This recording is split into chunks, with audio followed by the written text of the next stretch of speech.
और इस पर चर्चा कर लेते हैं। मेरे साथ सुनील यश कालरा जी जुड़ गए हैं, इसके अलावा sports editor digital Manoj Joshi भी मेरे साथ जुड़ गए हैं। पहले सुनील जी, आपके पास में आते हुए, कितना इंटरेस्टिंग रहा दूसरा सबसे बड़ा उलटफेर ये इस पूरे मैच का रहा? क्या कहेंगे कल इस मैच को, अगर आपने भी देखा तो कितना इंटरेस्टिंग फाइट नजर आई कल? इनफैक्ट नीदरलैंड्स टीम के साथ मैंने कुछ टाइम स्पेंड किया था जिम्बाब्वे वर्ल्ड कप क्वालिफायर्स के अंदर, और उसमें एक चीज़ बड़ी साफ निकल के आई है कि ये एक ऐसी टीम है जो कहीं भी किसी जगह पे भी उलटफेर कर सकता है। और कल हम मैच से पहले ये डिस्कशन कर चुके थे कि इनके पास एक, जैसे रन्स कम होंगे, जैसे ओवर्स कम होंगे, वैसे ये टीम बहुत एग्रेशन पे आती है और उसी तरह से ये अपने सामने वाले प्रतिद्वंदी को जकड़ लेती है जैसे आपके ओवर्स कम हुए। और कल यही हुआ, जैसे जैसे ओवर्स कम होते गए इनके स्पिनर्स ने और पेसर्स ने एक बहुत ही तरह से उसको एकदम कड़क तरीके से उसको रोका है टीम को, और ये बहुत बड़ा उलटफेर है। और ये भी कह सकते हैं हम कि ये पहला उलटफेर नहीं करेगी नीदरलैंड्स, एक आधा और टीम को ये लेके नीचे आएगी। ठीक है मनोज जोशी की, क्या लग रहा था कि विजय रथ को साउथ अफ्रीका के नीदरलैंड्स की टीम रोक देगी? सरप्राइजिंग एलिमेंट जैसा कुछ नजर आया क्या कल? T20 वर्ल्ड कप में जो एक पटकथा लिखी गई थी और जिस तरह से कोच ने कहा, साउथ अफ्रीका की कोच ने, कि हम इस टीम को हल्के से बिल्कुल नहीं लेंगे, और वही कुछ हुआ। और जिस तरह से ताबड़तोड़ विकेट गिरते चले गए नियमित अंतराल से, और उसके बाद 8 रन में 4 विकेट, 36 रन विदाउट लॉस, और उसके बाद लगातार 4 विकेटों का गिरना, उससे जो मिडिल ऑर्डर था, चाहे वो मिलर हो या क्लासन हो, वो डैमेज कंट्रोल करते ही रह गए। और बाद में जिस तरीके से नीदरलैंड ने एक्सेलरेट किया, खासकर आखिरी 10 ओवर में 105 रन बनाए, उससे मैच का नक्शा ही पूरी तरह से पलट गया। और पलटा क्या, बल्कि मैच जो है गिरफ्त में आ गया पूरी तरह से, क्योंकि जो काम आखिरी जो विकेट ने या आखिरी कुछ विकेटों ने किया, वो काम जो है ये टीम नहीं कर पाई। तो इस तरह से मैं कहूंगा कि अंतर बड़ा यही रहा कि बाद में बेहतरीन बल्लेबाजी, ताबड़तोड़ बल्लेबाजी निर्णायक साबित हुई नीदरलैंड की, और वहीं उनका फ्लॉप शो दिखाई दिया।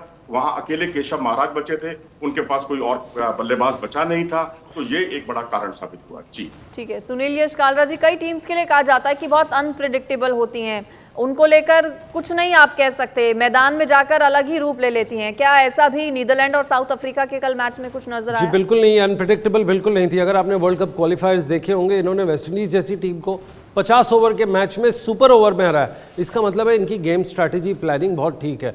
दूसरी बात, इनके अंदर काफ़ी साउथ अफ्रीका के मूल रूप से जो लोग खेले, प्लेयर्स खेले, वो पहले साउथ अफ्रीका खेलते थे। जो यहाँ के टीम के बहुत बड़े स्टार प्लेयर हैं, वैंडमर्फ जो 38-29 साल के हैं, वो 2011-10-11 में वहाँ पे खेल चुके हैं साउथ अफ्रीका में। जो कोच है इनके रायन कुक, वो भी साउथ अफ्रीका के गैरी कर्स्टन एकेडमी में काम करके उन्होंने पूरी अपनी सीखा है। इनके फादर एक बहुत बड़े प्लेयर हुआ करते थे, 1992 में यहाँ पे आए थे। तो आप पूरा एक कॉन्सेप्ट देखेंगे, ये बिल्कुल एक विनिंग मेंटालिटी पे खेल रहे हैं।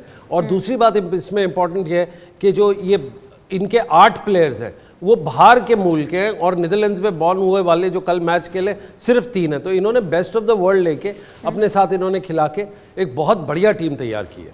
जैसे जैसे मैच के दिन आगे बढ़ रहे हैं मनोज जोशी जी, इंटरेस्टिंग पूरा वर्ल्ड कप होता जा रहा है। 3 दिन के भीतर 2 बड़े उलटफेर देखने को मिले हैं। आगे में ऐसे में आगे आने वाले दिनों में क्या उम्मीदें और की जाएं अलग अलग टीम से?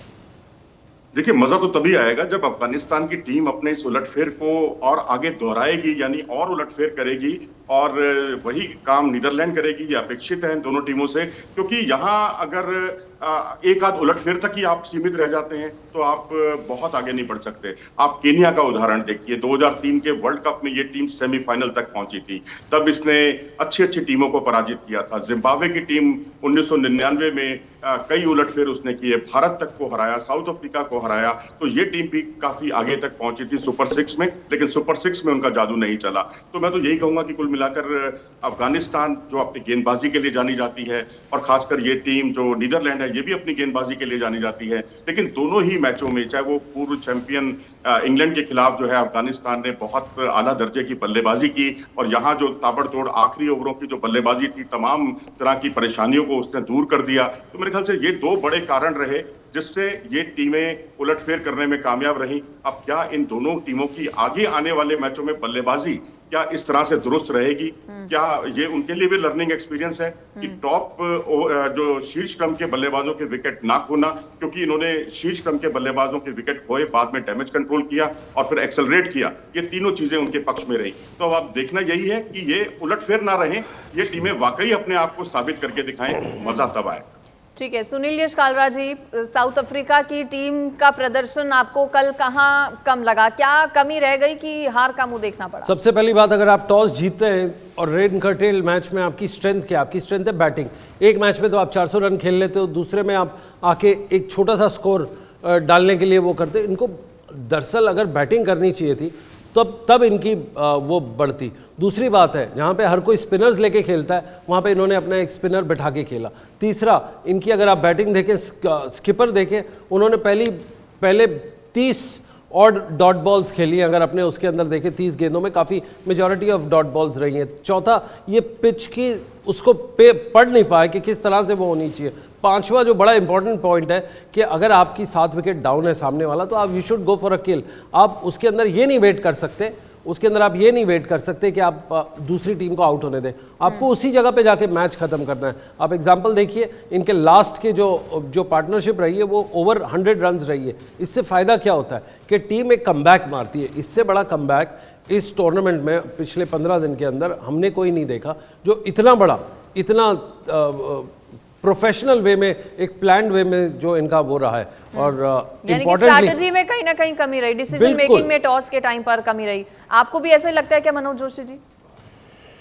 देखिए, टॉस के समय ना ये एक कुछ ऐसा फलसफा बन गया है कि हर टीम जो है बड़ी असमंजस की स्थिति में होती है कि पहले बल्लेबाजी करें क्योंकि फील्डिंग करें, क्योंकि जिस तरह का महीना चल रहा है ओस का एक बड़ा फैक्टर है। तो हर टीम जरा घबराती है कि बाद में गेंदबाजी करने से, तो क्योंकि ओस फैक्टर जो है बड़ा परेशान कर सकता है। लेकिन वहीं सच ये भी है कि जो फ्लड लाइट्स हैं पिछले कुछ अगर 7-8 मैचों की अगर आप प्रदर्शन को देखें, तो फ्लड लाइट्स में स्विंग भी, हल्का सा स्विंग भी मिलता है और शुरुआती ओवरों में बल्लेबाजों को परेशानी भी होती है। और ये परेशानी का ही आलम था कि 82 रन में 5 विकेट खो दिए थे साउथ अफ्रीका की टीम ने, और उसके बाद वो संघर्ष करती हुई दिखाई दी। तो ये स्थिति दोनों टीमों के साथ है। दोनों टीमों ने हर टीम को इस असमंजस की स्थिति से बचना होगा। और मैं समझता हूं कि अगर ओस बहुत मामूली कारण है, क्योंकि इतनी ज्यादा ओस नहीं है कि खेल का नक्शा ही पूरी तरह से पलट जाए, तो बेटर तो यही है। अभी तक का जो ट्रैक रिकॉर्ड रहा है पिछले 7-8 मैचों का, टॉस जीतिए, पहले बल्लेबाजी कीजिए और बड़ा स्कोर खड़ा करके दबाव बनाइए और उसके बाद विकेट झटकने का काम कीजिए। यही कुछ कारगर साबित हो रहा है इस वर्ल्ड कप में। चलिए ठीक है, बहुत शुक्रिया आप दोनों का, सुनील यशकालरा जी और मनोज जोशी जी, इस पर जुड़ने के लिए। तो देखिए, एक सबक और सीख लेने की कह सकते हैं कि बाकी टीम्स को ज़रूरत है और भारत का अगला जो मैच है वो बांग्लादेश के साथ होने वाला है। ऐसे में उलटफेर से बचना होगा, ध्यान देना होगा। खबरें आगे भी रहेंगी जारी, फिलहाल एक ब्रेक।